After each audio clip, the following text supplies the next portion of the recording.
Welcome back, Sebastian here. So moving on to Alpine 8th in the Constructors' Championship. Of course, for Alpine, 2024 has been a bit of a disaster, to put it mildly. But that being said, I do think that the team has kind of started to turn things around in the second quarter of the season. So as always, starting with the drivers head-to-head, there are two drivers, Pierre Gasly and Esteban Ocon. So for qualifying, it's actually quite different than it was last year. Last year, Gasly definitely had the edge over his French teammate Ocon, but this year Ocon definitely the upper hand in qualifying so far. 10-4 the qualifying head-to-head, and with 24 races this year, Ocon really only needs 3 more qualifying victories to win that qualifying head-to-head this year. Median qualifying delta 0.136 seconds, so again just over a tenth of a second. Again, not terrible.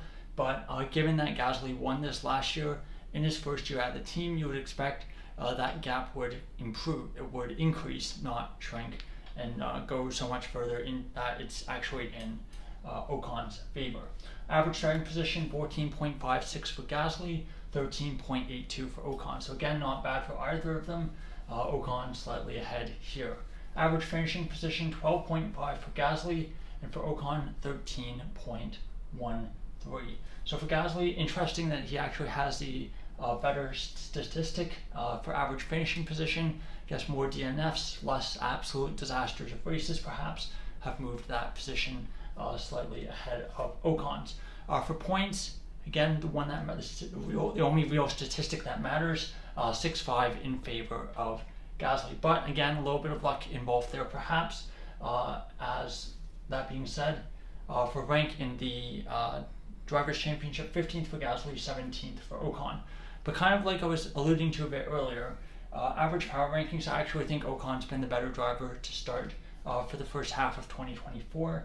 Average power ranking 11.8 for Ocon, 13.7 for Gasly.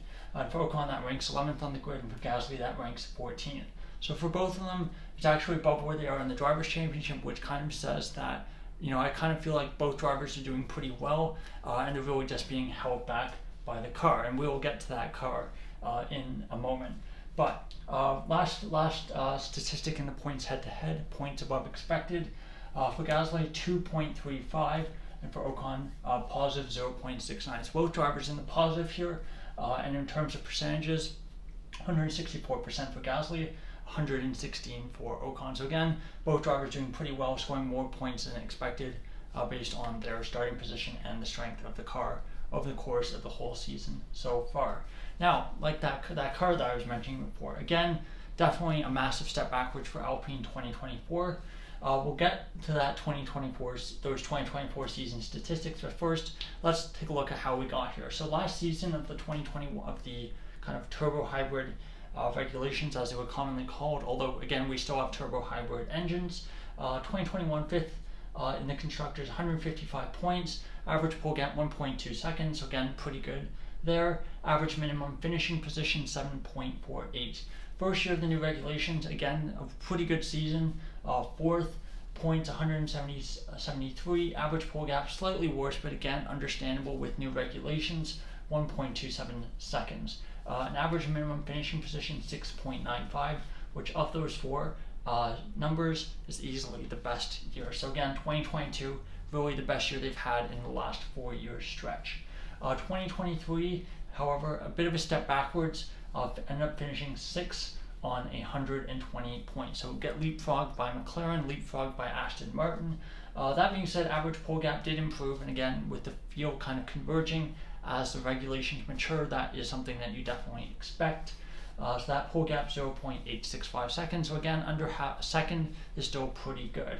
The average minimum finishing position though did take a hit, and it's worse than 2022 and worse than 2021 of 8.16. But unfortunately for them, it would get worse the next year. So again, 2024, they come into the season, a very overweight car. They decided to radically rechange the aerodynamic, the chassis concept, because they felt that the previous concept had kind of reached a developmental dead end. So through the first half of the season, 8th in the constructors, 11 points. So again, roughly on pace for about 20 points over the full season. Average pole gap 1.217 seconds, and average and minimum finishing position of 12.43. So again, last 3 seasons they've gotten over 100 points easily, and this year they might not even clear 20. So again, really massive decrease there. Really, it feels like the top 4 teams, your Red Bull, Ferrari, Mercedes, McLaren, have really kind of solidified the big points paying positions. And then that next kind of group is Aston, RB, and Haas. And on any given weekend, any of those teams may be the 5th best team. So for Alpine, they're really kind of at best are like the 7th best team, sometimes 6th best team, but they've never really had a weekend, or they've had very few weekends, at least, where they've been consistently 5th best team and should be expected to be in the points week in, week out. Again, pole gap, they've lost 0.4 of a second, so again, that's pretty horrific. And that average minimum finishing position has dropped them from the midfield model all the way into the back marker model, which is probably going to be the first time they're in that bracket since, I'm going to go ahead and guess, 2016. It's probably the last time they were in that group. So again, pretty horrific season, and again, it doesn't get much better. We'll talk about kind of some of the stuff, details down below, kind of the news stories around the team at the moment. But first, taking a look at how they've developed through 2024. Through those first 6 races, average starting position for Gasly 16.38, for Ocon 15.25. So compared to mid-season, both of those have improved. So again, like we kind of expected, because we knew that they had a very overweight car. The 2 drivers have generally improved in their qualifying performance. Gasly has improved by almost 2 positions. That's great. For Ocon, again, improved by about a position and a half. Average finishing position 13.71 and 13.75. So again, for both drivers have improved there. Gasly has almost improved by a position, and for Ocon, I guess, has improved by about half a position as well. So again, positive news for the second half of the season.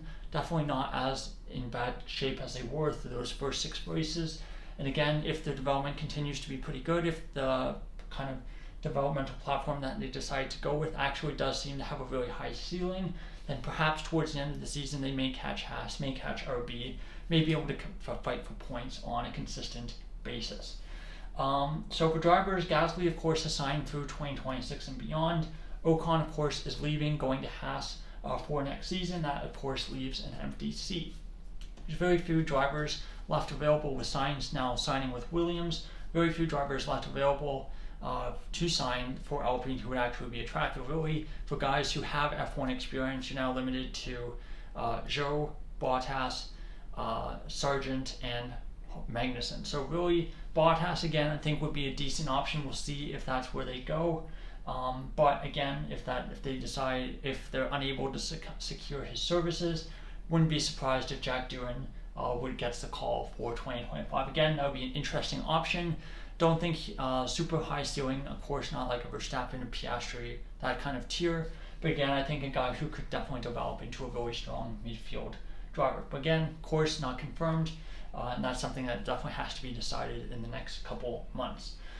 Team principal Bruno Fairman, after 1 year on the job, stepped down at the Belgian Grand Prix last race of the season, and he's been replaced by Oliver Oakes, who becomes, I think I read the 2nd youngest team principal in F1 history. So again, a bit of history there.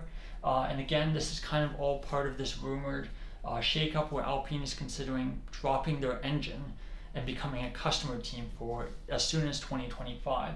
Decide that for whatever reason the engine, the F1 engine division is not worth the amount of money that they're putting into it, and deciding that it may be for the Renault company, of course the parent company of Alpine, or their money would be better spent basically not having an engine, works engine, and becoming a customer instead.